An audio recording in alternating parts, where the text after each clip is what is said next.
जय गुरु जी संगत जी गुरु जी की डिवाइन कॉल सत्संग प्लेटफॉर्म में आप सभी गुरु परिवार का हार्दिक स्वागत है। शुक्राना गुरु जी महाराज का कि उन्होंने मुझे ये सेवा दी कि मैं आप सभी गुरु परिवार के समीप आके गुरु जी के कल्याण महिमा अनुभव का वर्णन कर पा रही हूँ। अनंतम शुक्राना मेरे गुरु जी महाराज का। संगत जी, आज का जो सत्संग मैं आप सभी के साथ शेयर कर रही हूँ वो कीर्ति आंटी का सत्संग है। ये बहुत प्यारा और ब्लेसिंगफुल सत्संग है।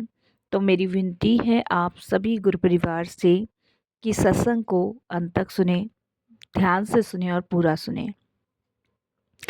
सत्संग का मतलब होता है सत्य का संग, और सत्संग की प्राप्ति हम सभी जानते हैं कब हमें मिलती है। जाने अनजाने में संगत जी, इस भागती दौड़ती जिंदगी में हम ईश्वर को पीछे छोड़ते जा रहे हैं और अपने दुनियावी चीज़ों में आगे बढ़ते जा रहे हैं। मैं ये नहीं कहती कि हमें दुनियावी चीज़ों में पीछे रहना है, हमें आगे चलना है, लेकिन साथ में हमें अपने गुरु, अपने ईश्वर को लेकर चलना है। तो प्लीज़ आज का कीर्ति आंटी का जो सत्संग है बहुत ही ब्लेसिंगफुल सत्संग है, बहुत ही प्यारा सत्संग है। तो आप बिना स्किप किए इस सत्संग को ज़रूर सुनिएगा। इसके अलावा अगर आप भी अपने सत्संग अनुभव शेयर करना चाहते हैं तो हिंदी में साफ राइटिंग लिखकर हमारी जीमेल आईडी पर सेंड कर सकते हैं। हमारी जीमेल आईडी का लिंक आपको डिस्क्रिप्शन बॉक्स में मिल जाएगा। और संगत जी, अगर सत्संग आपको पसंद आए तो आप इसको लाइक कीजिए, चैनल को सब्सक्राइब कीजिए, वीडियो को ज़्यादा से ज़्यादा संगत में शेयर ज़रूर कर दीजिएगा और बेल आइकन दबाना बिल्कुल भी नहीं भूलिएगा, क्योंकि जब भी कोई लेटेस्ट सत्संग आएगा उसका नोटिफिकेशन आपके पास आएगा। और चैनल पे आप नए हैं तो सब्सक्राइब ज़रूर कर लीजिएगा। तो चलिए चलते हैं कीर्ति आंटी के सत्संग की ओर। सत्संग शुरू करने से पहले करते हैं हम गुरु जी का मंत्र जाप। ओम नमः शिवाय, शिव जी सदा सहाय। ओम नमः शिवाय, गुरु जी सदा सहाय। जय गुरु जी संगत जी। संगत जी, सबसे पहले गुरु जी महाराज के चरणों में कोटि कोटि नमन करती हूँ। सारी संगत जी को जय गुरु जी बोलती हूँ। आज ही मेरा जो शुक्राना सत्संग है ये गुरु जी की कृपा से मैं सभी के साथ शेयर कर रही हूँ। इसे शेयर करते हुए मेरे से कोई भी गलती या भूल होती है तो साथ संगत जी मुझे क्षमा कीजिएगा। मैं जाने अनजाने में अगर कुछ अटपटा सा बोल जाती हूँ तो उसके लिए भी गुरुजी महाराज आप मुझे क्षमा कीजिएगा, और सारी संगत जी आप भी। संगत जी, मैं आज आपको कोई अपनी कहानी नहीं सुनाने आई हूँ, ना ही कोई चमत्कार और ना ही कोई दिखावा।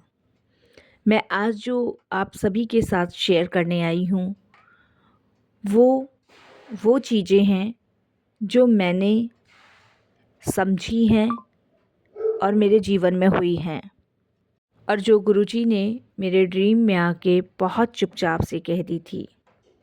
और उन सारी चीज़ों को मैं पहले तो समझ ही नहीं पाई। अगर आप भी रोज़ सत्संग सुनते हो ना संगत जी, या माथा टेकते हो, सेवा करते हो, फिर भी मन में खालीपन है आपके, तो ये सत्संग ज़रूर संगत जी आपके लिए ही है। क्योंकि संगत जी, मैं भी एक ऐसी गलती कर चुकी हूँ जो मैं नहीं चाहती कि कोई और संगत भी करे संगत जी। इसीलिए प्लीज़ मैं यही कहूँगी कि आज जो भी ये सत्संग सुनेगा, गुरुजी उनके सवालों के जवाब इस सत्संग के माध्यम से ज़रूर दें। संगत जी, मेरी जर्नी गुरुजी महाराज के साथ 2023 में शुरू हुई है, अक्टूबर के महीने में, और मेरी शादी को 15 साल हो गए हैं। 15 साल से जीवन बेरंग है, कोई खुशी नहीं, कोई तमन्ना नहीं, कोई ड्रीम पूरे नहीं हुए। बस जीते जा रहे हैं, जीते जा रहे हैं, जीते जा रहे हैं। संगत जी, मेरी ज़िंदगी बाहर से तो देखने में सबको ठीक ठाक लगती है, लेकिन अंदर से मैं बिखरी हुई हूँ और टूटी हुई हूँ। हमारे घर में प्यार कम, ताने और शिकायतें ज़्यादा हैं। हर किसी के मन में एक दूसरे को लेके बहुत शिकायतें हैं और प्रेम भाव की जगह सिर्फ ताने हैं और एक दूसरे को नीचा दिखाने पे लगे रहते हैं। मेरी जॉइंट फैमिली है संगत जी। मेरे हस्बैंड 3 भाई हैं। हमारा 3 फ्लोर का घर है और जो मेरे सास ससुर हैं वो 1 महीने मेरे पास, 1 महीने जेठ जी के पास और 1 महीने देवर के पास रहते हैं।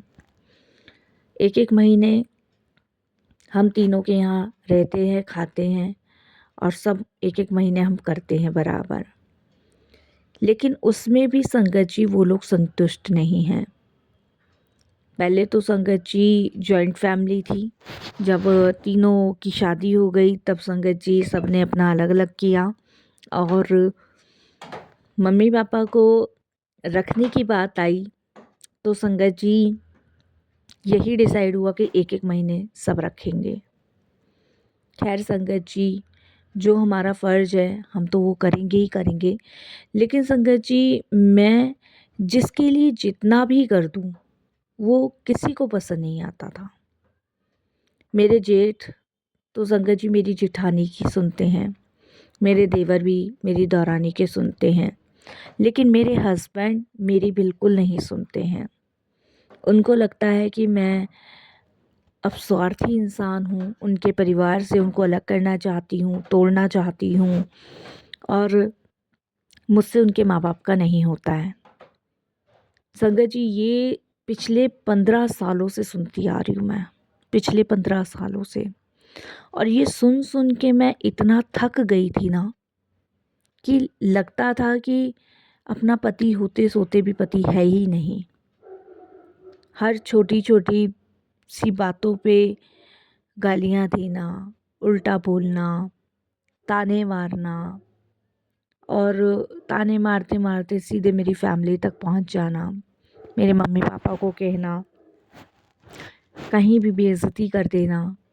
इस तरीके से मेरी लाइफ करती गई थी और मैं संगत जी अपना 100% अपने परिवार को, अपनी फैमिली को दे रही थी। संगत जी, जेठ जी और देवर जी इनकी फैमिली भी है, लेकिन इनके घर में कभी लड़ाई झगड़े की आवाज़ नहीं आती थी। लेकिन मैं तीसरे फ्लोर पे रहती हूँ तो संगत जी मेरे यहाँ पे बहुत ज़्यादा झगड़े की, लड़ाई की आवाज़ आती थी, सुबह और शाम दोनों टाइम। आप समझ सकते हैं संगत जी कि एक इंसान जो पूरे दिन घर का काम करके फिर शाम को 2 बोल प्यार के लिए तरस जाए, उसको बदले में ताने मिले, लड़ाइयाँ मिले, गाली मिले, तो वो कैसे जिएगा। तो यही संगत जी मेरा हाल था। ये सब चीज़ें मेरे बर्दाश्त से बाहर होती जा रही थी, बिल्कुल बाहर होती जा रही थी। संगत जी धीरे धीरे समय बीता और मैं संगत जी कुढ़ती थी, बहुत ज़्यादा कुढ़ती थी। इतना ज़्यादा कुढ़ती थी संगत जी कि मैं आपको बता नहीं सकती कि मेरा खाया पिया भी ना मेरे शरीर में नहीं लग रहा था और मेरा वेट इतना कम हो गया था संगत जी कि मैं पूरी तरह डिप्रेशन में जा चुकी थी। कब तक बर्दाश्त करूँ संगत जी, कब तक। 2 बेटियां थी तो उसका भी ताना मुझे ही मिलता था कि भैया के देखो 3 लड़के हैं, नीचे देखो उसकी 2 लड़कियां हैं, 1 लड़का है और तुम्हारे तो 2 लड़कियां हैं। ऐसे ताने मिलते थे और सास ससुर का मैं जितना भी अच्छा करती थी उनका एक ही कहना होता था कि इसे ही जोर पड़ता है, 1 महीने इसको करने में को पड़ता है ना तो उसको ही जोर पड़ता है। बची खुची कसर संगत जी वो लोग पूरी कर देते थे। खैर संगत जी, मेरे से घर के हर लोग खफा, हर लोग परेशान मुझसे और मेरी बेटी से। और उससे भी बड़ी बात संगत जी, मेरा रंग काला है तो सबका यही कहना होता था पता नहीं कौन सी घड़ी में मतलब इससे शादी हुई थी, रंग भी काला है, ये बहुत सारी चीज़ें।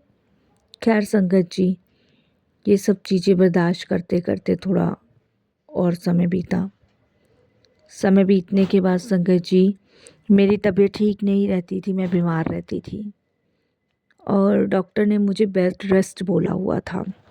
डॉक्टर ने कहा कि अगर इतनी तेज़ी से ही अगर ब्लड गिरता जाएगा तो आगे बहुत सारी बीमारियां होने का खतरा है। और मेरा वेट गिरता जा रहा था। मेडिसिन्स दी, कुछ महंगी दवाइयाँ लिखी जिसको हस्बैंड ने संगत जी लाके नहीं दिया। महंगी दवाइयाँ नहीं लाके दी। बाकी संगत जी मैंने थोड़े पैसे जोड़े थे उससे ले आई। कहने को लोग कहते थे कि भाई 3-3 बहुएं हैं, इतना बड़ा घर है, नीचे दुकानें हैं, लेकिन किसी को ये नहीं पता था कि 2 बहुएं खुश हैं, तीसरी के साथ क्या क्या हो रहा है और क्या क्या बीत रही है उसे पता है। मैं अपने लिए बिल्कुल समय नहीं निकाल पाती थी, बिल्कुल भी समय, जिसे कहते हैं ना संगत जी, समय नहीं निकलता था मेरे लिए। ऐसे में संगत जी मेरे को शांति चाहिए थी, सुकून चाहिए था और एक ऐसा मार्ग चाहिए था जिस पे मैं जो भी मेरे जीवन में हो रहा है, जो भी मेरी ज़िंदगी में हो रहा है, उसको भूल के सिर्फ आगे चलूँ, सिर्फ आगे बढ़ूँ। बस पीछे जो हो रहा है होएगा, उन सबको छोड़ के आगे बढ़ती जाऊँ। अपने आप में लगता है ना संगत जी कि कहीं शांति के पल मिल जाए, सुकून के पल मिल जाए, एक धैर्य मिल जाए। ऐसा मैं फ़ील करती थी कि जो चाहे पति अपना है नहीं है, उसको भी भूल के मैं आगे चली जाऊँ। मेरी बच्चियों के साथ जो भी हो रहा है उसको भी भूल के मैं आगे चल, क्योंकि संगत जी मैं घुट गई थी। और आप समझ सकते हैं जो घुटा हुआ इंसान होता है ना, वो नहीं जी पाता। और मैं, अगर मुझे कुछ हो जाता तो संगत जी मेरे बच्चों का क्या होता। अब समझते हैं, सारी चीज़ें समझते हैं संगत जी कि एक माँ ही होती है जो बच्चे की नाव को पार लगा सकती है। नहीं तो संगत जी आपके जाने के बाद कोई आपके बच्चों को नहीं पूछता। तो इन दोनों लड़कियों की भी बहुत टेंशन थी। खैर संगत जी कोरोना के टाइम भी बहुत दुखी परेशान रही। मैं बीमार रहा करती थी, बहुत बीमार रहा करती थी। हकीकत तो ये है संगत जी कि मेरे हस्बैंड मुझे छोड़ना चाहते थे और वो इसीलिए सबसे ज़्यादा कलेश करते थे क्योंकि वो मुझे पसंद नहीं करते थे।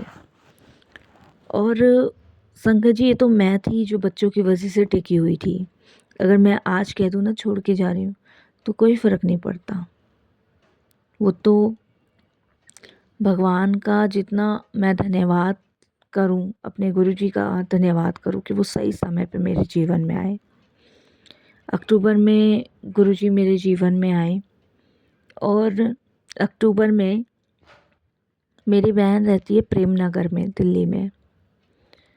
तो वहाँ पे उसने गुरुजी का सत्संग करवाया था और मुझे बिल्कुल भी नहीं पता था कि वो गुरुजी को मानती है। उसको भी ज़्यादा टाइम नहीं हुआ था, 15-20 दिन ही हुए थे। 15-20 दिन बाद ही उसने सत्संग करवाया था और मुझे बुलाया था। तो मेरे मायके से मेरा परिवार आया था और इधर से मैं, मेरी दोनों बेटियां। और जब हम सत्संग में पहुँचे तो मैंने देखा संगत जी गुरुजी का दरबार बड़ा सुंदर सजा रखा था। और मैंने अपनी बहन से पूछा भी ये कौन से गुरुजी हैं। तो बोली ये दिल्ली में ही रहते हैं, छतरपुर वाले गुरुजी हैं और बड़ी महिमा है इनकी। 2-4 चीज़ें उसने मुझे बताई। और संगत जी देखिए शांति सुकून मुझे उस दिन मिला जब मैं सत्संग में गई। मैंने कभी अटेंड नहीं किया था, मैं आपको बताऊं। और गीत वीत या कीर्तन होते थे तो अटेंड किए थे, बाकी सत्संग कभी अटेंड नहीं किया था। संगत जी वहाँ सत्संग शुरू हुआ। शुरू होने के बाद जब तक वो सत्संग चला तब तक संगत जी मेरे रोंगटे पूरी तरह से खड़े रहे। मेरे शरीर में एकदम से जैसे रोंगटे खड़े हो जाते ना, ऐसे खड़े हुए। मतलब मैं उस दिन भी बहुत बीमार थी, मैं आपको बताऊं, लेकिन बहन ने कहा था कि तुझे आना पड़ेगा तो आना। हम 2 ही बहन हैं और बहन की जिद थी कि तुझे आना है तो आना ही पड़ेगा। तो मैं संगत जी उसके कहने से चली गई थी। तो वहाँ पे जाके संगत जी मेरे रोंगटे खड़े हुए मतलब मैं आपको बता नहीं सकती कि मैं क्या फ़ील कर रही थी वहाँ पे। और फिर उसके बाद संगत जी लंगर चाय प्रसाद हुआ। जब समोसा प्रसाद चाय प्रसाद मिला ना संगत जी, तो मुझे ऐसा लगा जैसे गुरुजी ना मुझे इशारा कर रहे हैं। क्योंकि संगत जी मैं तला हुआ नहीं खा सकती थी, दवाई चल रही थी, तो मैंने मना कर दिया था। तो उन्होंने कहा नहीं नहीं आंटी लेना पड़ेगा। तो मैंने रख लिया, पर मैंने सोचा मैं इसे घर ले जाऊंगी, बच्चे खा लेंगे। तो मेरे को जब मैं चाय प्रसाद पीने लगी तो मेरी नज़र गुरुजी के स्वरूप पे गई। तो मुझे लगा संगत जी कि वो मुझे इशारा कर रहे हैं। और मैं गुरुजी को देखते देखते देखते देखते संगत जी वो पूरा का पूरा समोसा खा गई। अब संगत जी समोसा खाने के प्रसाद के बाद और जब सत्संग समापन हो गया, समापन होने के बाद संगत जी मैं रात को घर गई। रात को घर गई तो संगत जी मुझे एक ड्रीम आया।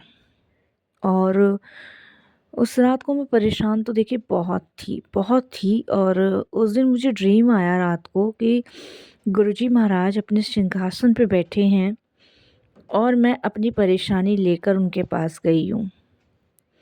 और जब मैं परेशानी लेकर उनके पास गई हूँ तो मैं चुपचाप संगत जी पीछे बैठी हूँ।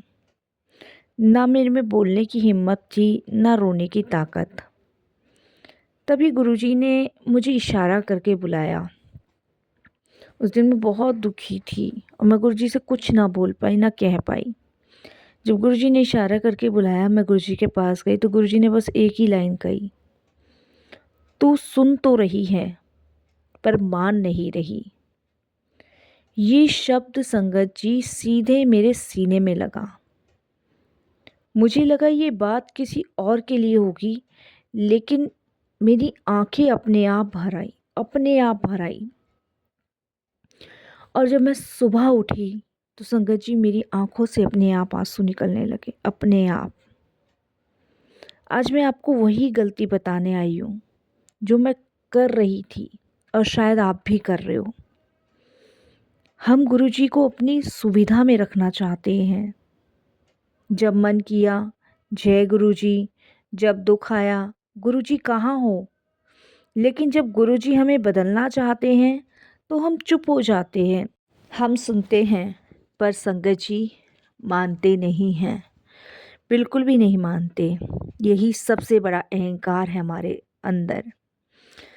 उस दिन संगत जी मैं बहुत रोई, बहुत रोई। मैं बता नहीं सकती, पूरा दिन मैं रोई। पहली बार लगा दुख मेरे अंदर से बाहर आ रहा है। और दुख बाहर से नहीं, अंदर से है ये। संगत जी मैंने अपनी बहन को तुरंत कॉल किया। मैंने उसको सारी बात बताई कि मुझे रात को ऐसे से एक ड्रीम आया और ऐसे से मेरे साथ हुआ और मेरे आंसू रुकने से नहीं रुक रहे। तो उसने कहा कि गुरुजी को तू मानना शुरू कर, गुरुजी से कुछ मांगियो मत। बस इतना ही कहियो कि अगर गुरुजी मेरे से कोई गलती हो गई हो ना तो उस गलती को बदल दो। और संगत जी आप विश्वास नहीं मानोगे, मेरी बहन ने मुझे गुरुजी का स्वरूप दिया जिसे मैंने अपने घर के अंदर लगाया। उसके बाद हाल तुरंत नहीं बदले मेरे, लेकिन बदलने लगी मैं खुद। और संगत जी जब इंसान बदलता है ना तो जीवन खुद बदलता है, खुद।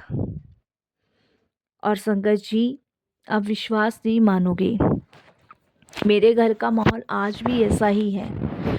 कुछ ठीक नहीं है, सब ऐसा ही है, लेकिन मैं बदल चुकी हूँ। शायद गुरुजी चाहते थे कि मेरा बदलना ज़रूरी है। मैं डिप्रेशन से निकलने लगी, मेरा ध्यान गुरुजी की तरफ चला गया, मेरी दिशा गुरुजी ने बदल दी। मैं गुरुजी को याद करने लगी, मैं गुरुजी का शुक्राना करने लगी, मैं सत्संग सुनने लगी, सत्संग में जाने लगी, बड़े मंदिर जाने लगी। इन सब चीज़ों से भी मेरी फैमिली को बहुत तकलीफ़ हुई, बहुत एलिगेशंस लगे मुझ पे संगत जी। लेकिन वो कहते हैं ना कि प्रभु नाम में और प्रभु के प्रेम में अगर कोई बदनामी हो भी रही है तो कोई बुराई नहीं है, भाग्य से मिलता है। मेरे पति ने मुझ पे शक करना शुरू करा। मेरी जेठानियों ने बातें बनानी शुरू करी, मेरी नंद ने, मेरी दौरानी ने, मेरे सास ससुर ने। लेकिन मेरे कदम नहीं रुके। मैं उस दिशा में जा चुकी थी और मैं गुरुजी को मानने लग गई। सब उनके हवाले छोड़ने लग गई और संगत जी हुआ वही जो गुरुजी चाहते थे। मुझे शांति मिली, मुझे सुकून मिला। कोई बदले ना बदले अब फ़र्क नहीं पड़ता, लेकिन मैं बदल गई, यही बहुत बड़ी बात है। संगत जी, अगर आज ये सत्संग आपके दिल तक पहुंचा है ना, तो इसे संजोग मत समझना। गुरुजी आज भी अपने तरीके से संगतों को अपने पास बुलाते हैं, और अगर ये बात आपके दिल में उतर गई तो समझो गुरुजी की कृपा आप पे शुरू हो गई है। वो आपको इस मोह माया के जंजाल से निकालने के लिए अपने साथ जोड़ रहे हैं और आपके कष्ट काट रहे हैं। गुरुजी ने मेरे परिवार को बदलना ज़रूरी नहीं समझा, गुरुजी ने मुझे बदलना शुरू किया और गुरुजी के बदलने से मेरे सारे कष्ट दूर हो गए। मेरे सारे दुखों की दवाई गुरुजी ने एक झटके में कर दी। तो शुक्राना गुरुजी, बहुत बहुत शुक्राना। जी चाहता है और बोलूं, लेकिन बस यहीं मैं अपने सत्संग को विराम करूंगी और फिर गुरुजी की आज्ञा होगी तो और भी सत्संग शेयर करूंगी। कोई गलती हो जाए, भूल हो जाए तो क्षमा कीजिएगा। ओम नमः शिवाय, शिव जी सदा सहाय। ओम नमः शिवाय, गुरु जी सदा सहाय। ऐसे ही अपनी कृपा मुझ पे और मेरे जैसी सारी संगतों पे गुरु जी बरसाए रखना। जय गुरु जी, शुक्राना गुरु जी महाराज।